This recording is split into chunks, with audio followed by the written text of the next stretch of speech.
Olá pessoal, boa tarde. Vamos fazer nesse encontro, né, a discussão sobre os resultados que a gente obteve no experimento 01. A gente vai comentar agora aquela primeira parte, que a gente dividiu o experimento em duas partes, né? Os resultados da primeira parte junto com os resultados da segunda parte. Então a gente refez o arquivo, onde a gente compilou todas as leituras obtidas na parte 1 e na parte 2. E eu estou postando um novo arquivo com essas leituras. Então, o que é que a gente vai fazer agora? A gente vai discutir aqueles resultados. Professor, a primeira parte que eu vi tem muita conta. Tem muita conta, mas faz parte do aprendizado, né? Como eu não desisti de vocês, a gente vai lutar até o fim para a gente aprender essa parte. Embora tenha alguma dificuldade da parte de vocês, né? Mas a gente tem que vencer e atravessar essa parte. Então, vamos começar com a discussão desses resultados, né? Aí eu estou apresentando para vocês a tabela dos equipamentos que a gente testou, a tabela atualizada. Então, a gente já havia duas lâmpadas que a gente já tinha trabalhado, 150 watts, 30 watts, né? E havia aqui uma lâmpada de 42 watts, se eu não me engano. Essa lâmpada foi substituída por uma lâmpada LED de 9 watts. Professor, a gente não trabalhou com esse ferro de 34 watts, né? Mas eu peguei umas leituras antigas, né? E completei as leituras do ferro, né? Aqui, leituras de tensão aplicada de corrente medida desse ferro de 34 watts. E no momento do experimento a gente não captou essas leituras. Medi também a resistência do ferro a frio, ou seja, a 20 graus Celsius, ou seja, desligado, né? Esse cálculo aqui eu já fiz para vocês, já estou indicando esse cálculo aqui, eu fiz o cálculo. Que cálculo é esse, professor? É essa tensão que foi aplicada sobre o ferro, né, dividido por essa corrente. Esse valor aqui eu vou usar mais tarde, né, nas discussões das questões da atividade 05. Esse valor também eu fiz para vocês, né? Então já estou adiantando algumas contas, né? Que contas são essas? Tensão dividido por corrente. Então a gente tem aqui a resistência de operação. Esse RK aqui é a nossa resistência de operação. A gente trabalhou também com a sanduicheira, uma carga nova, né? Além do ferro de engomar, né? Teve a sanduicheira, teve o secador de cabelo, uma potência intermediária de 1000 watts na posição 1, e na posição 2 a todo vapor, que é a posição de 2100 watts. Ok? Então, aqui são as leituras de tensão que a gente obteve no instante do experimento. Aqui as leituras de corrente. Em termos de mais informações, o que é essa temperatura 410 watts desse ferro de 34 watts? É um dado do fabricante, vem na caixinha do ferro de soldar. Essa informação aqui também vem na caixinha do ferro de soldar. Então, essas duas temperaturas do ferro de solda 1 e ferro de solda 2 veio fornecida pelo fabricante do ferro de solda.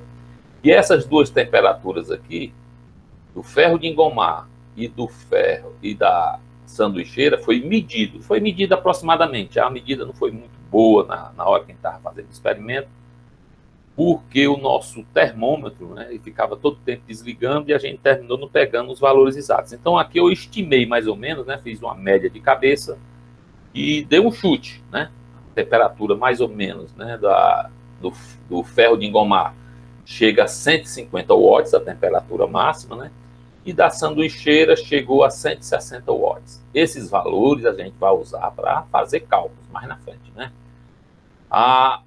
A resistência de operação, né, ou a resistência a quente. Esse RK aqui é a resistência a quente. Professor, como é que eu determino essa resistência a quente?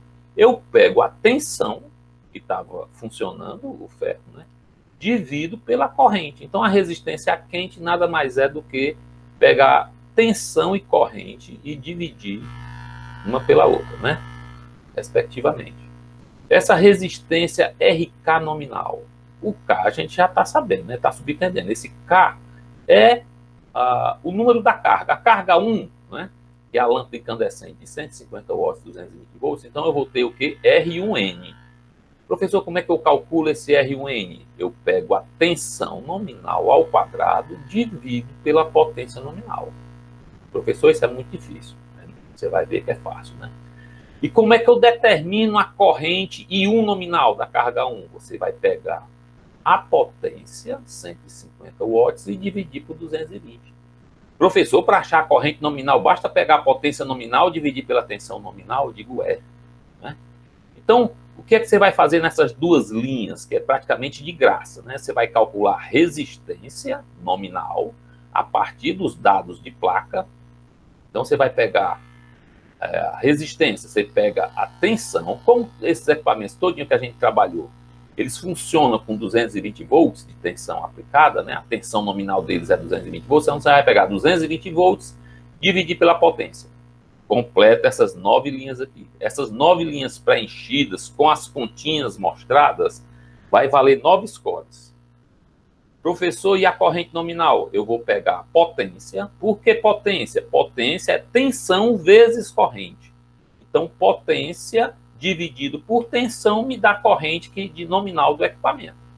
Se eu pegar a potência nominal, dividir pela tensão nominal, me dá a corrente nominal. Então, mais 9 scores de graça. Professor, e a resistência de operação? Eu vou pegar a tensão que eu apliquei no circuito, no dispositivo, na carga, no equipamento, divido pela corrente, coloco aqui. Preencho todos esses valores. Esse aqui eu já estou dando de lambuja. Professor, e essa temperatura TK? Essa temperatura TK é a temperatura de operação. Então, o que é que a gente vai ter que fazer? Vai ter que pegar a resistência a frio, a resistência a quente, o coeficiente de temperatura do material. As lâmpadas incandescentes são feitas de tungstênio. Então, pega o coeficiente de temperatura do tungstênio, né, e estima. Estimar é porque eu não tenho um valor exato. Eu vou, a partir de cálculos teóricos, eu vou determinar a temperatura de operação que o filamento trabalha. Então, vou preencher essas duas linhas aqui, mais 2 scores. Com essas temperaturas que a gente mediu, aí eu inventei um problema diferente. O que é que eu vou fazer? Como eu medi essas temperaturas, eu vou estimar o coeficiente de temperatura da resistência do material que foi usado para fazer o ferro de solda e a sanduicheira. Professor, isso é muito difícil. Não é fácil. Mas na frente a gente vai mostrar a sequência de cálculo que a gente tem que fazer. Depois a gente trabalhou com o secador de cabelo. A gente viu que o secador de cabelo, né, tem 2 posições. Uma posição eu estimei mais ou menos 1000 watts. Não tem informação, mas eu estimei mais ou menos 1000 watts. E a potência máxima tem especificada no secador de cabelo, 2100 watts. Né? Então, na posição 1, ele dissipa 1000 watts, na posição 2100 watts. A gente mediu as resistências a frio, esses 59,1 ohms, foi medido com um ohmímetro. Todo o valor de resistência a frio ou resistência na temperatura ambiente, no caso aqui eu estou considerando a temperatura ambiente 20 graus. Professor, mas o senhor disse no instante do experimento, o senhor mediu a temperatura, estava dando uns 29 graus. Se eu quiser fazer a correção dessa resistência medida, o que é que eu faço? Você pode corrigir, sem problema nenhum. Mas é mais cálculos, né? Envolve um raciocínio mais profundo, né? Mas a gente sabe fazer isso aí, né? Na atividade 04 a gente fez bastante de cálculos, né? Fazendo, né, correções de temperatura ambiente. Então, o que é que vocês vão fazer aqui? Aqui vocês vão estimar também, se eu não me engano, eu botei determinar a característica do material. Qual é o material que eu utilizo, né? Ou eu acho que eu dei o material, considerei o material dessas resistências aqui, feita de níquel cromo, né?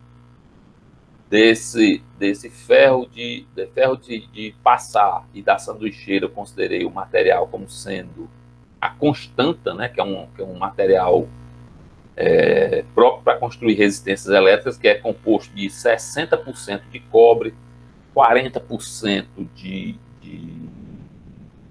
quê?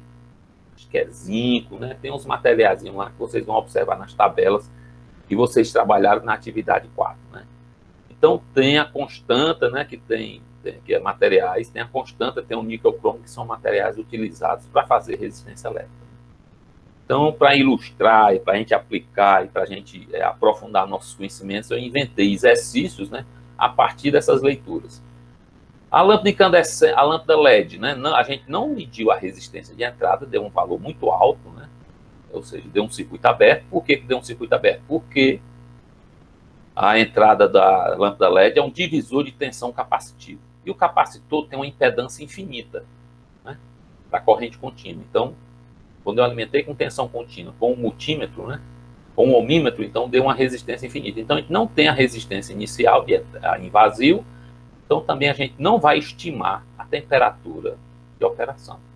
Mas vamos fazer algumas continhas, né, envolvendo, né, determinar a resistência de operação da lâmpada LED e por aí vai, né? Mais algumas continhas a gente vai fazer. Aqui é um exemplo que eu fiz. Ó, eu peguei uma outra lâmpada. Professor, o senhor pegou a mesma lâmpada de 150 watts, 220 volts? Não, aqui é outra lâmpada, né? Só que de fabricante distinto. Mesma potência, mesma tensão dessa lâmpada 1 aqui, né?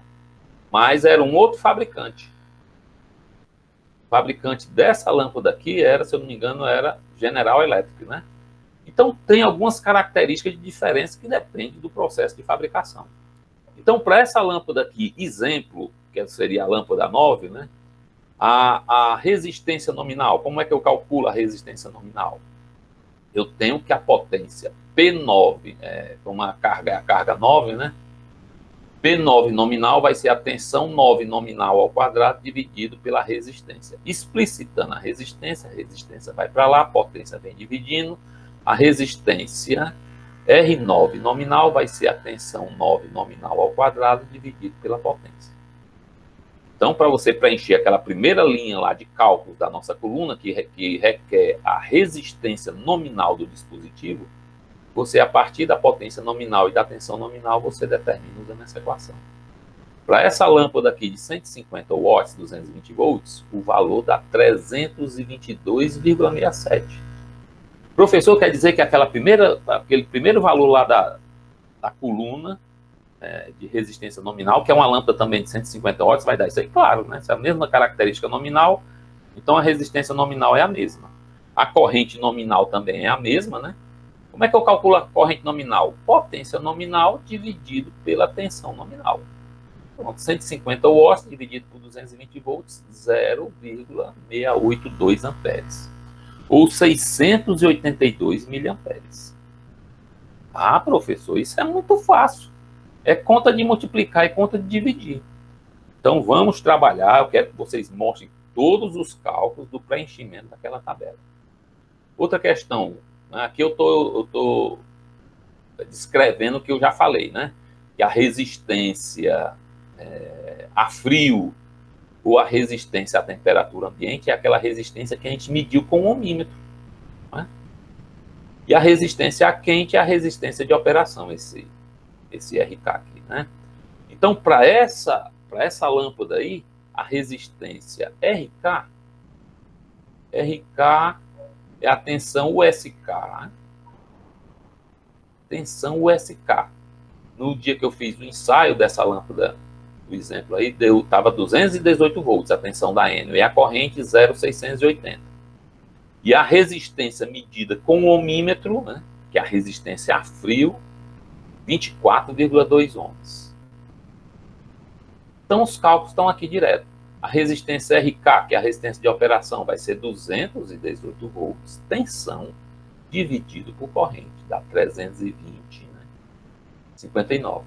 Professor, e como foi que o senhor chegou nessa temperatura, né? Eu usei aquela relação, né, que relaciona resistência, né? Resistência de operação, resistência a frio, coeficiente de temperatura da resistência, resistência a frio, variação de temperatura. Então, explicitando aqui a variação de temperatura, que é o TK, temperatura quente, menos T0, né? Esse R0K vai passar para o lado de lá, vai ficar negativo, então vai ficar esse delta RK aqui é RK, menos R0K, dividido por T0K, vezes alfa. Então, se eu quero TK, né, então o que é que eu faço? Esse T0 vai passar para o lado de lá, vai passar somando. Né? Então, vai ser delta RK dividido por R0K alfa 0 mais T0. Então, está aqui a equação. A temperatura T9, né, de operação, estimada de operação, né, vai ser o ΔR. O que é o ΔR? Vai ser a tensão a quente, a resistência a quente menos a resistência a frio, dividido pela resistência a frio vezes o coeficiente de temperatura. Professor, de onde é que veio esse coeficiente de temperatura? Esse coeficiente de temperatura é do tungstênio, está aqui. Como o filamento da lâmpada é de tungstênio, né? Então, essa informação está lá naquela tabela da atividade 4. Né? Então, peguei a informação de lá e, fazendo as continhas, né, cheguei nessa temperatura aqui, 2.741,7 graus. Né? Então, é a temperatura razoável, a temperatura do filamento. Né? E por que ele não se queima, né, rapidamente com essa temperatura? Porque ele está dentro de uma campânula, né, aquele bulbo de vida, e aquele bulbo de vida ali é feito um vácuo. Como o filamento está a 2.741 graus dentro do vácuo, ele não queima. Né? Se por acaso, na hora de você colocar a lâmpada, né, ou folgar a lâmpada, você fazer com que o ar penetre dentro do bulbo, aí você queima a lâmpada antes de ligar a lâmpada. Né? Então tem que ter cuidado na hora de apertar a lâmpada, né, no soquete, receptáculo, ou folgar a lâmpada, para não haver entrada de ar, né, dentro do bulbo. Né? Então o bulbo ali, ele funciona como uma câmara de vácuo, né? Tem vácuo lá dentro, ou seja, não tem ar, não tem oxigênio, portanto não tem a queima do filamento. Aqui eu estou criando umas figuras de mérito, né? Avaliando a qualidade das leituras, pode-se ainda estimar o desvio ou erro cometido, né?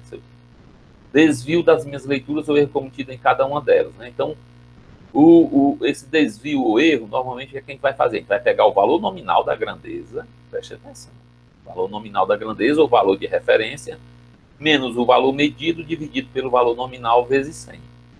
Então, se eu quero ver o desvio de resistência, eu pego a resistência nominal, que eu calculei a partir dos dados nominais, resistência de operação a quente, dividido pela resistência nominal. Então, fazendo as continhas aqui para esses nossos dados aqui, para essa nossa tabelinha de exemplo aqui, né, o desvio da resistência deu 0,64%. Então, quer dizer, um desvio muito baixo, né? Menor do que 1%, 2%, 3%, é um desvio excelente em engenharia, né? Normalmente tem um fator de segurança, a tolerância dos dispositivos, etc., né?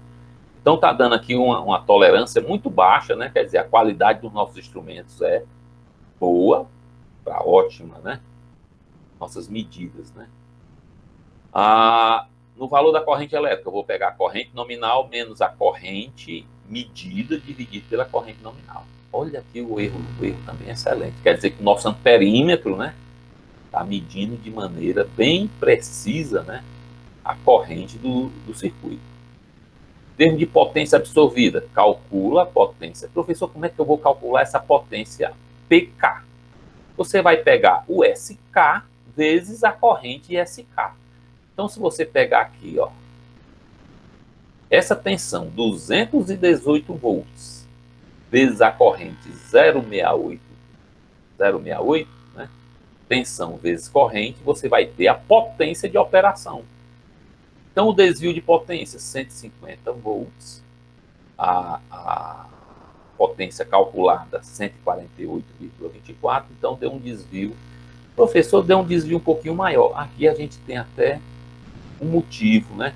O detalhe, essa nossa lâmpada ela é para trabalhar com a tensão de 220 volts. Com 220 volts, a corrente sobe um pouquinho, né? Vai para 0,682. Se eu apliquei 218 volts, claro que a corrente é menor. E uma característica da lâmpada incandescente é que seu comportamento ele é não linear. Professor, o que quer dizer comportamento não linear? Se eu fizer a curva tensão-corrente, se não for linear, se for linear, dá uma reta. Se for não linear, dá uma curva, né? Então, devido à característica da lâmpada, né, devido ao efeito da temperatura na variação da resistência, para cada valor de tensão vai ter uma corrente distinta, vai dar uma potência distinta, né? Vai dar uma resistência de operação distinta. Né? Se fosse uma carga linear, a resistência era constante do começo ao fim. Como não é uma carga linear, essa resistência varia a cada ponto de operação.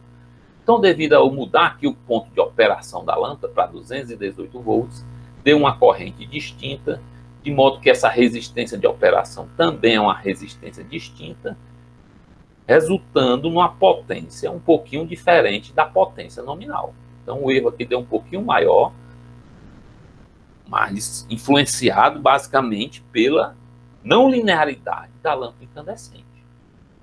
Ok? Então, vamos comentar agora. Esses cálculos iniciais aqui é para servir de guia, né? Para você fazer todas as contas. Voltando lá para a tabela. A resistência nominal. Não tem problema nenhum. Corrente nominal, potência dividido por tensão nominal. Tudo aqui é só fazer continha de dividir. Né? Resistência de operação. Você vai pegar a tensão aplicada, dividir pela corrente aplicada, vai preencher essa tabelinha aqui. Estimar a temperatura de operação. Você vai usar esse raciocínio que a gente desenvolveu agora. Cadê? Tá aqui, né? Então vai só substituir, né, nessa equação aqui os valores que é para cada tipo de carga, né, e estimar a resistência de operação. Vamos para frente. Então, a questão 1, valendo 31 scores, professor, é muito scores, e são scores super fáceis da gente conseguir. Como é que a gente vai conseguir esses scores? Mostrando os cálculos que eu vou fazer para cada célulazinha daquela da tabela. Então, eu tenho que mostrar. Professor, mas é muito cansativo, muito enfadonho. É enfadonho, mas a gente vai memorizar as equações repetindo as contas. O processo de repetição, a gente vai fixar as fórmulas, né, de modo que a gente vai começar a fazer essas contas naturalmente, né? Então, eu quero que vocês repitam todas as contas de cada célulazinha. O professor vou ter que botar no papel, vai ter que botar no papel todas as contas e depois mostrar a tabela totalmente preenchida. Ok? Para ganhar os 31 scores, né? Um detalhamento aqui, o detalhamento na coluna de temperatura, vamos supor que ficou alguma dúvida nessa explanação. Eu fiz esse detalhamento aqui. Alguns valores são fornecidos pelo fabricante. 2 valores, né? Aquele valor lá de 400 e poucos volts, do ferro de solda 1 e do ferro de solda 2, né? Então, tem 2 valores que e outros valores foram medidos. É o da sanduicheira e do ferro de engomar. Foi medido precariamente, né? Eu admito, foi medido precariamente porque o nosso termômetro ele ficava perdendo contato e desligando, né? Mas a gente estimou mais ou menos a temperatura medida, né? Ali eu dei um chute, né? Note ainda que o secador de cabelo tinha 2 posições. A gente, se eu não me engano, eu mostrei detalhadamente as 2 posições do secador. Uma intermediária, que aquecia menos, e uma posição de aquecimento máximo, né? Que era com 2.000 e tantos watts, né? Então, vamos estimar a temperatura em cada posição. Aí eu vou dar as condições para a gente estimar a temperatura nas posições do ferro do secador de cabelo, né? Ah, tá aqui. Então, para preencher a tabela, considere logo, né, a resistência do secador de cabelo de níquel cromo. Então, vamos estimar logo nessa tabela para preencher toda a tabela. Professor, como é que eu estimo temperatura? A partir dessa equação. Eu tenho um material, só que o material lá do secador de cabelo é material do níquel cromo. Professor, qual é o coeficiente de temperatura de resistência do níquel cromo? Vou atrás. Ou no Google, ou na tarefa passada. Na tarefa 4 tem uma tabela lá que tem o coeficiente de temperatura do níquel cromo. Aí você estima a temperatura de secagem do cabelo na posição 1 e na posição 2. A temperatura da resistência, né?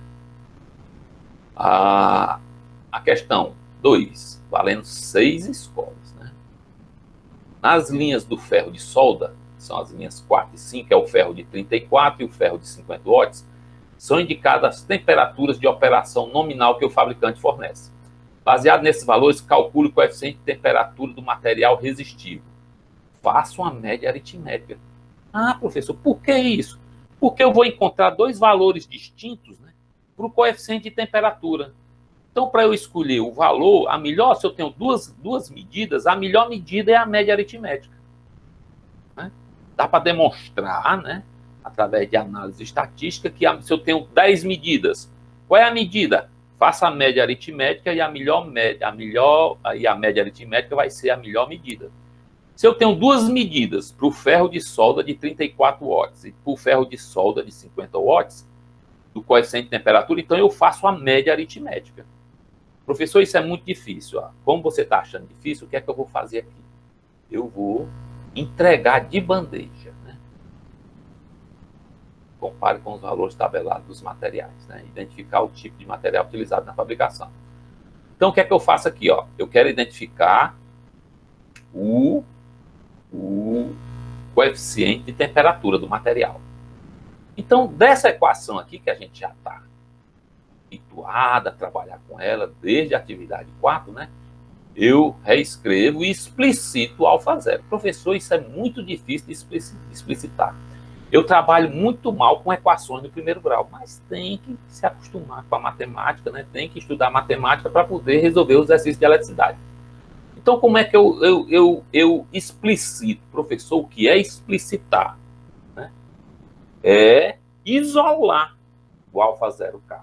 Como é que eu vou isolar esse alfa 0K? Eu passo esse R0K para o outro lado. Então, já ficou ΔR. E agora eu vou passar esse R0K, ΔTK, para o outro lado. Vai passar dividindo. Ah, professor, é muito fácil. E o que é o ΔR? RK menos R0K. Resistência a quente, resistência a frio, né? E por aí vai. Né? Ok? Temperatura a quente, temperatura a frio. Beleza? Então, o que é que foi dado lá? Ó? Resistência a quente. Tensão do ferro de solda dividido pela corrente resistência a quente. Resistência a frio, medida com ohmímetro, etc. Temperatura quente, isso aqui foi fornecido pelo fabricante. Temperatura de referência. Então, tá aqui. Estão fazendo as continhas todinhas, deu 1,41 vezes 10 a menos 5. No ferro de solda de 50 watts, que é a K igual a 5. Então, fiz as continhas aqui todinhas, deu 7,4. Então, fazendo a média aritmética, alfa 0,4 mais alfa 0,5, coeficiente de temperatura do ferro de solda 4 mais coeficiente de temperatura do ferro de solda 5 dividido por 2, deu 3,3, né, vezes 10 a menos 5. Professor, como é que eu sei qual é o material? Eu vou procurar na tabela, né, qual é o material que tem esse coeficiente de temperatura. Então, olhando na tabela que eu forneci, o que chega mais próximo, né, é esse aqui. Professor, mas aqui deu 3. Ora, deu 3 porque eu fiz uns cálculos, né? A partir dos dados que eu tinha, né? O ferro de solda, né? A gente não sabe se ele foi bem construído, né? Se era para dar os valores exatos, se o ferro de solda tinha uma tolerância muito baixa nos seus valores de construção, né? As minhas leituras, eu garanto que elas estavam relativamente boas, né? Mas o que é que acontece? O fabricante é que não garantiu. Ou o fabricante, o que é que ele fez? Ele utilizou uma constanta, que é 60% de cobre mais 40% de níquel, né? Não exatamente nessas proporções. Então, se ele variar as proporções de cobre e de níquel, né? Ele pode ter um coeficiente de temperatura distinto. Então, para essa nossa análise aqui, só em a gente encontrar, né, na mesma ordem de grandeza, né? Uma ordem de tamanho, ó, 10 a menos 5, 10 a menos 5, a constanta, né? A gente dá para afirmar que o fabricante forneceu constanta. Né? Então, esses ensaios aqui servem para a gente, às vezes, descobrir como foi que o cara construiu, né, o seu dispositivo, o seu equipamento. Por exemplo, a Coca-Cola é segredo, né? Então, engenheiros químicos, né, industriais, o que é que eles fazem? Eles fazem uma série de experimentos e tenta determinar quais são os elementos, os componentes que são usados na fabricação da Coca-Cola. Então, hoje ele já tem quase 99,9%, né, a partir de vários ensaios, quais são os componentes da Coca-Cola, né, e o percentual de cada um. Então, aqui nesse experimento super simples, a gente conseguiu avaliar, né, qual foi o material que a Icari, né, o fabricante do ferro de solda, se eu não me engano, é Icari, que o Icari utilizou para construir seus ferros de solda. Então a gente chegou à conclusão que é feito de constanta, né? Então eu peço aqui para você comparar, né? Comparar e fazer os comentários. Que comentários são esses? Esses que agora que eu terminei de fazer, né? Que a gente consegue até identificar, né, qual é o material que foi usado na fabricação. Ok? Então essa questão de graça, né? Só parar o vídeo e puxar os dados, né? Essa questãozinha aqui envolve ferro de solda ainda, né? O ferro de solda de 50 watts, 220 volts. O que é que eu estou querendo avaliar aqui? Eu estou querendo avaliar a influência do cabo, né, de alimentação do ferro de solda. O cabo que sai desde a tomada, né, até a entrada da resistência que vai aquecer a ponteira do ferro de solda. Então eu quero saber o quanto é que se perde, né, de tensão, de potência, né, no cabo que faz parte, né, do ferro de solda. Então, eu quero calcular a resistência do cabo. Professor, o cabo é feito de cobre. Eu digo, tá aqui. Então você vai ter que ir atrás da resistividade do cobre. Eu tenho que saber o comprimento total de fio do cabo. Ora, o cabo, ele tem um comprimento de 1 metro. Eu medi. Como vai um fio, né, que leva a corrente e outro fio que traz, então o comprimento total é 2 vezes o comprimento do cabo. Eu botei de forma genérica aqui. Então, 2 vezes 1 metro, o comprimento total do cabo, são 2 metros. E no cabo está escrito nele, eu não mostrei na hora porque não dá para a gente ver, então eu tive que usar uma lupa. A bitola do cabo é 0,5 milímetros quadrados. Professor, é muito fino. Não é muito fino, não, é o suficiente. O fabricante viu que é suficiente. Não adianta ele botar um fio de 1 milímetro quadrado para aumentar o custo do ferro de solda, né? Desnecessariamente. O cobre é bastante caro, né? Então, um fio de meio milímetro quadrado é suficiente, né, para fazer a ligação, né, do ferro de solda, fazer a instalação do ferro de solda. O que é que eu quero nessa questão? Calcule a queda de tensão no cabo. Então, a gente tem a resistência do cabo vezes a corrente que passou, né, a corrente medida, a corrente IK. Então, vamos calcular a queda de tensão no cabo e comparar com a tensão que sobrou lá em cima do ferro de solda, né? Que a gente aplicou, aliás, né? Em cima do ferro de solda. A potência dissipada ou perdida por efeito Joule, né? Esse termozinho aqui a gente vai ter que se acostumar com ele, né? Quando a gente perde, né, energia na instalação, né, até chegar no ponto de utilização, essa energia é chamada perda por efeito Joule. Então, a potência perdida por efeito Joule vai ser a resistência do cabo, que é outra maneira de calcular a potência, né, vezes a corrente que está passando pelo cabo ao quadrado. Então, compare a queda de tensão, a potência dissipada, né, ou a potência perdida no cabo, a resistência do cabo, comparar a resistência do cabo com a resistência do filamento ou do ferro de solda propriamente dito, né? Comentem se podem ser desprezadas, né, os valores de queda de tensão e potência perdida. Vou mostrar isso aqui para vocês, mas vocês não vão espalhar para ninguém, não. Passa para o restante da turma, né? Ó, a tensão que eu usei no ferro de solda, 50 watts, foi 212 volts, foi o que sobrou. Era a tensão que a Enel estava me fornecendo, né? E a corrente 0,186 amperes. Isso aqui são os dados, né, de tensão e corrente que foram aplicados no ferro de solda. A resistência do ferro de solda ou do cobre, 1,73. Professor, onde é que eu acho isso? Aquela tabela da atividade. Comprimento do cabo em metros, né? 0,5 milímetro quadrado. Para transformar para metro quadrado, eu tenho que multiplicar por 10 a menos 6. Então, a resistência deu 69,2 miliohms, né? Ou 0,069 ohms. Então, a resistência é muito pequena. A resistência nominal, 968. Professor, mas não quero comparar com essa, não. eu quero comparar com a resistência de operação, R5. Então, eu peguei a tensão ao quadrado, né, dividi pela potência, deu 1000. Só para complicar, né? Eu podia ter pego esses 212 ohms dividido por 0,186. Tá? A mesma coisa, 1.140 ohms. Então, 1.140 ohms comparado, né, com essa resistência aqui, essa resistência é desprezível. Então, quer dizer que toda a potência dissipada... Professor, mas essa resistência é a resistência total. Então, a resistência que sobra para aquecer a ponteira do ferro de solda é o quê? É 1.140 ohms menos 0,069.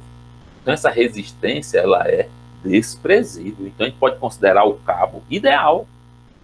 A queda de tensão vai ser a corrente vezes a resistência. A queda de tensão deu 13 milivolts. Professor, 13 milivolts ou 0,013 volts. Comparado com 212 volts, ou seja, a queda de tensão no cabo também é ínfima, negligenciável. Professor, para que esses termos? Para aprender mais alguns termos novos, né? Então, a queda de tensão é negligenciável. A gente considera que não tem queda de tensão no cabo. A gente considera que toda tensão chega em cima da resistência que vai gerar o aquecimento do ferro de solda. A perda jáulica, né? Ó, R vezes I ao quadrado. A perda jáulica, olha aqui, deu, botando um pontinho bem aqui, 2,4 miliwatts. Professor, isso é muito pequeno.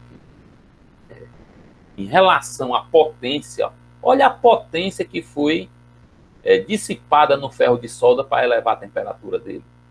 Só 39 watts. Aí você diz assim, professor, mas o ferro não é de 50 watts? O ferro é de 50 watts. Quando eu alimento com 220 volts. Como a tensão que eu tinha no momento era só 212, então ele trabalha com a potência menor. Então a gente tem que ter cuidado com isso aí. Se a tensão for, se houver uma queda de tensão grande demais, ou no cabo, né, ou a minha fonte não fornece uma tensão adequada, se a gente trabalhar com a tensão muito distante da tensão nominal do equipamento, ele não vai dar nunca, né, a potência nominal dele. Então era para ser 30 watts, tem uma perda aqui de quase 11 watts, né? Por quê? Porque a tensão que foi aplicada no dispositivo não foi 220, foi 212. Então você vai fazer um apanhado geral e fazer os comentários. Professor, não é só fazer essas continhas, não. Eu digo, não, o que é importante é seu texto, o que você interpretou desses resultados. Então seus comentários vão ser corrigidos com lupa, né? Eu estou dando as continhas, basicamente, e vocês vão fazer os comentários pertinentes, né? E comentários com lógica, né? A gente vai dizer assim, o nosso cabo é bom. Não existe esse comentário. Você vai ter que comparar. A resistência é baixa, né? Comparado com a resistência de operação. Então, a gente pode desprezar a resistência do cabo, a queda de tensão no cabo, a perda jaula no cabo, né? Então, você vai ter que fazer uma redaçãozinha dos comentários sobre essas equações, esses cálculos que a gente desenvolveu. A quarta questão. Quais os materiais na composição e como se comporta a resistência elétrica da constante com o aumento da temperatura? De cara, pessoal, a constante ela é muito utilizada na confecção de resistências de laboratório. Por que resistência de laboratório? Porque são resistências de precisão. São resistências cuja tolerância é em torno de 0,1, 0,2%. Um material para fazer uma resistência com tolerância de 0,1, 0,2%, ele tem que ser quase que imune à variação de temperatura. Então, a constanta, em determinadas condições, às vezes se acrescenta até manganês, acrescenta-se zinco, né? No níquel, né? Não é só aqui eu botei aqui, ó. Em algum canto eu botei que é níquel e cobre, né? Mas às vezes tem alguma porcentagem, 4, 5% de zinco, de manganês, etc., né? Para quê? Para estabilizar a resistência. Então, quando você fizer uma pesquisa aí, você vai ver que a constanta, né? Ela tem um comportamento, a resistência é quase constante com o aumento da temperatura. Professor, a gente já pode até ver isso aí. Ora, na temperatura de 20 graus Celsius, Com o ohmímetro, a resistência deu 48,5. Na temperatura de operação, aproximadamente 150 graus Celsius, a resistência variou muito pouco. Rapaz, não é que é verdade? A resistência da constanta, ela praticamente independe da temperatura. É uma reta, né? É uma reta paralela ao eixo das abscissas, onde o eixo das abscissas é a temperatura. Ok? Então, procurar, né, informações, né, mais detalhes sobre o comportamento da resistência da componente, praticamente eu já disse tudo. Né? Então, só degravar, né, o que o professor está falando. Considere o valor do coeficiente de temperatura da resistência constanta. Esse valor aqui, eu achei no manual russo, né? Então vai ser difícil de vocês encontrarem esse valor exato aqui. Vocês vão encontrar outros valores parecidos, né? Mas esse aqui eu encontrei num livro russo. Então, estime a temperatura de operação do ferro de passar, K igual a 6, e da sanduicheira, K igual a 7, compare com os valores medidos. Ora, professor, estimar a temperatura, isso aí nós já sabemos. É só ir usar aquela equaçãozinha lá do exemplo, né? Pronto, usando a equaçãozinha do exemplo, a temperatura estimada, né, de operação do ferro de solda, né? Do ferro de solda não, do ferro de engomar, né? É, a partir das leituras de resistência e da resistividade da constanta, né? 130 graus Celsius. Eu medi, né, com aquele meu medidor de temperatura, que não está muito legal, desligando, etc. Tal, eu medi em torno de 150. Então, um resultado coerente, né? Se a gente fosse pegar um termômetro mais qualificado para avaliar aquela temperatura, né? E o dispositivo não ficasse ligando e desligando, né? Porque aquela curva de crescimento e decrescimento da temperatura, né, interferiu no valor, numa leitura mais precisa. Então, o nosso ferro de engomar, né, a gente estimando a partir da resistência a quente e resistência a frio, deu 130 graus. E o valor medido, 150 graus. Coerente, né? Já por a sanduicheira, né, a partir das leituras, a gente estimou 181 graus. E a gente mediu aproximadamente 160 graus. Né? Então, foi meio precário as medidas de temperatura, né? Mas se a gente, utilizando a teoria aqui, a gente estimaria as temperaturas, né, entre 130 para ferro de engomar e 181, que são valores, né, aproximados. Né? Então, fazer um comentáriozinho, né, compare, né, e faça uma discussãozinha sobre os resultados. Né? Os cálculos já estão aqui. Né? Questão 5, 9 escolhas. Calcule o desvio percentual da resistência medida nas 9 cargas resistivas. Professor, onde é que eu vou encontrar isso? A equação está no exemplo. Né? No exemplo, o que é que eu vou fazer? Resistência nominal menos resistência de operação, ou resistência a quente, né, dividido pela resistência nominal. Então, você vai fazer para as 9 cargas que a gente trabalhou. Okay? Calcular o desvio na resistência. Aí, para a lâmpada LED, para não passar batido, né, a lâmpada LED é K igual a 3, se for a terceira carga. Né? Calcular o desvio de corrente, desvio de potência, e justifica a discrepância nos valores. Professor, como é que eu vou justificar essa discrepância? Você vai ter que usar a criatividade. Né? Pode botar a culpa nos instrumentos, que não aplicou a tensão nominal perfeita, né? Por aí vai, né? Aí você vai calcular, né? Você pode, uma justificativa, né, que você não vai encontrar fácil em canto nenhum, é o seguinte, é porque a corrente da lâmpada LED, ela não é uma corrente senoidal. Ela é uma corrente distorcida, né? Então, uma justificativa, né, é porque na medida do valor eficaz da corrente, né, a gente não mediu o valor eficaz verdadeiro. Professor, o que é esse valor eficaz verdadeiro? Eu tenho um instrumento que ele mede corrente verdadeira, qualquer que seja o formato da onda. Só que o instrumento que eu medi, o que é que ele faz? Ele pega sempre o valor máximo e divide por raiz de 2. Então, ele não mede o valor verdadeiro. E esse valor máximo de corrente dividido por raiz de 2 só serve para a corrente senoidal. Então, como a corrente das lâmpadas LEDs elas não são senoidais, em algum momento a gente vai ver, vamos tentar mostrar como é que é a curva, né, da corrente de uma lâmpada LED, a gente vai mostrar que ela não é senoidal. Então, como ela não mediu exatamente o valor eficaz, então, devido a essa discrepância dos valores eficazes, porque existe o valor eficaz verdadeiro, né, e existe o valor eficaz medido por instrumentos comuns. E o instrumento que eu usei para medir a corrente alternada foi o instrumento comum, que se baseia no valor máximo da corrente, divide por raiz de 2 e indica lá no display, né? Mostra na saída, né?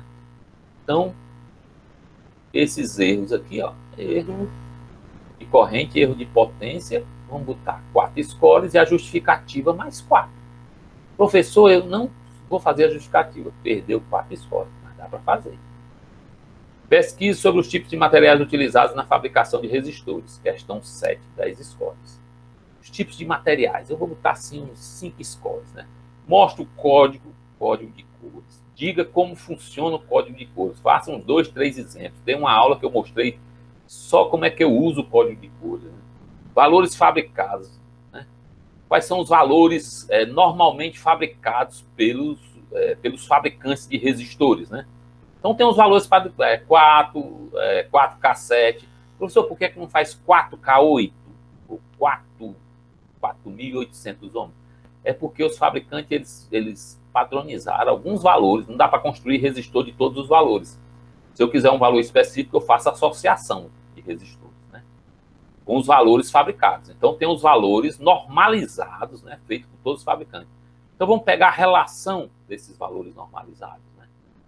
Potência nominal. As potências nominais que normalmente são fabricadas é 1/4 de watts, resistores de filme de carbono, 1/4 de watts, 1/8, meio watts, 1 watt, 2 watts, 5 watts, aí por aí vai, né? Então, quais são as potências nominais? As tolerâncias, né? Tolerância sai desde 0,1% até 20%. Então, pegar uma tabela no Google, você botando assim, código de cores, botar imagens, você vão ver várias imagens com várias tabelas de código de cores, né?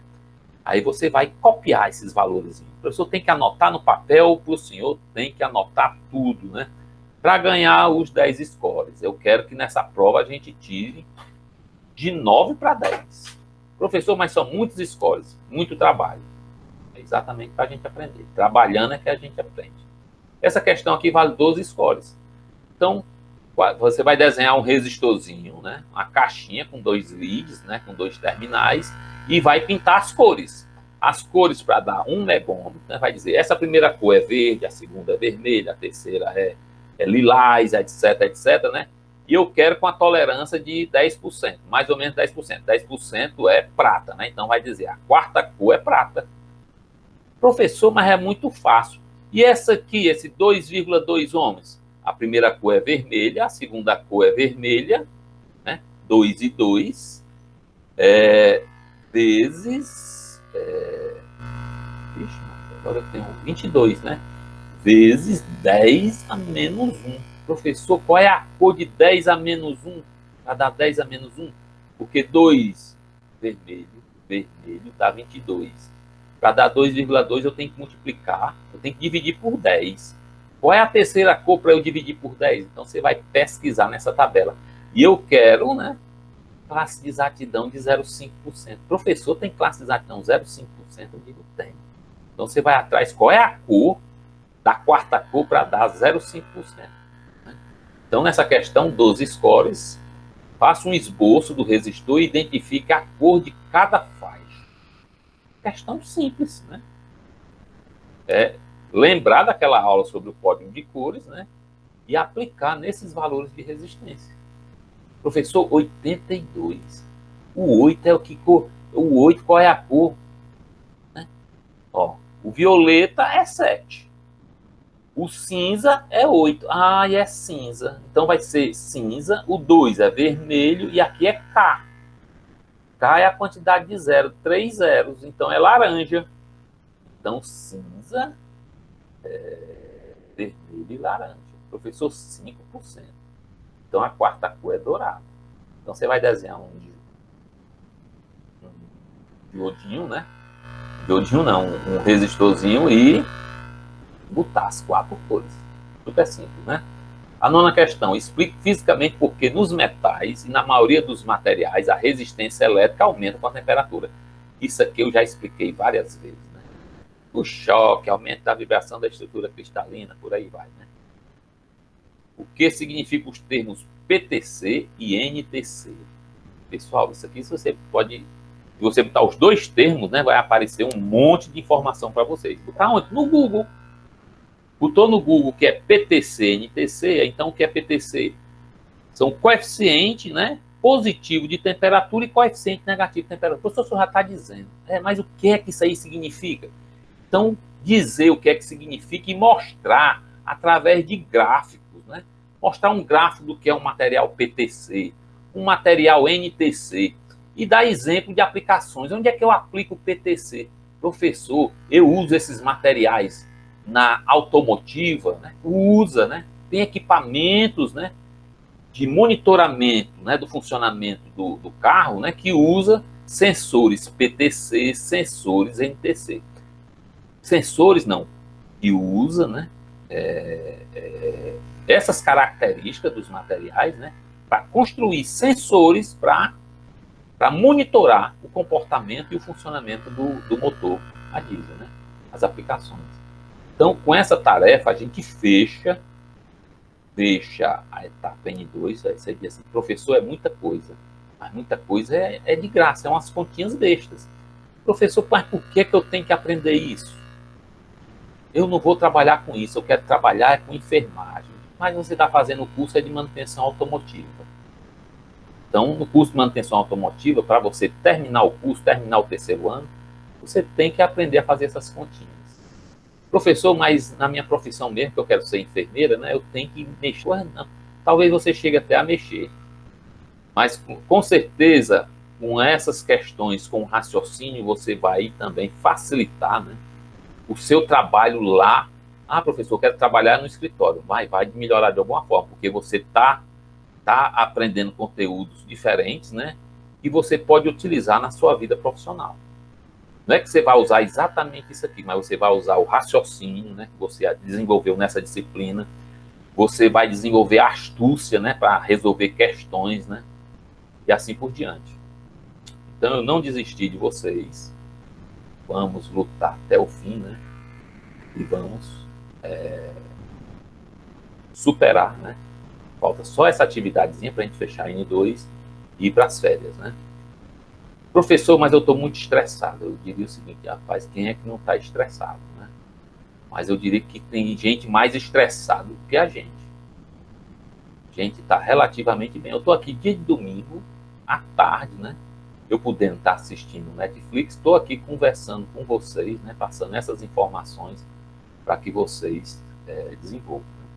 Professor, mas eu estou trabalhando demais. É a hora de trabalhar demais, de estudar demais, essa idade que vocês estão aí, né? Então, na época que eu estava com essa idade de vocês aí, a gente estudava no curso da Petrobras, a gente estudava 8 horas de aula em sala de aula, sentado numa cadeirinha, vendo os equipamentos de uma plataforma submarina, né? Os equipamentos, como é que funcionava, como é que a gente calculava, como é que a gente dava manutenção, como é que operava, etc, né? E depois, né, dessas 8 horas, a gente ainda estudava umas 4, 5 horas, porque não podia tirar menos que 7. Eu digo para vocês, né, os cearenses, eles são incansáveis e são insuperáveis, né? Não perde nem para os chineses, né? Nem para os coreanos, né? O cearense, ele consegue superar essas dificuldades aqui. Isso aqui não é dificuldade. Dificuldade maior vai ter pela frente, né? Mas essas pequenas dificuldades aqui de aprendizagem, né, a gente tira de letra, né? Então, um abraço para vocês, fiquem em paz e vamos trabalhar.